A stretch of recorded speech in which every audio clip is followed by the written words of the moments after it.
வாக்கு எண்ணிக்கையின் போது பார்வையாளர்களை நியமிக்கும் விவகாரத்தில் தேர்தல் ஆணையத்தின் முடிவில் தலையிட உச்சநீதிமன்றம் மறுத்துவிட்டது.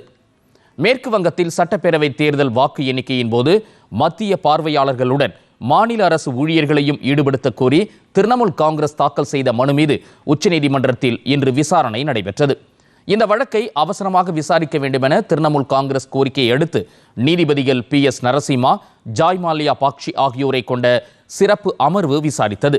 மத்திய பார்வையாளர்களுடன் மாநில அரசு ஊழியர்களை முகவர்களாக வாக்கு எண்ணிக்கையின் போது பயன்படுத்திக் கொள்ளலாம் என்ற தேர்தல் ஆணையத்தின் சுற்றறிக்கையை உறுதிமொழியாக பதிவு செய்து கொண்ட நீதிபதிகள் இந்த விஷயத்தில் புதிய உத்தரவு பிறப்பிக்க வேண்டிய அவசியம் இல்லை என்று தெரிவித்தனர்.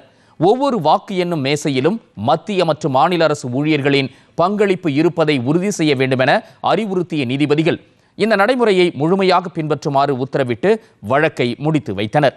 உச்சநீதிமன்றத்தின் இந்த உத்தரவு திரிணாமுல் காங்கிரசுக்கு பின்னடைவாக கருதப்படுகிறது.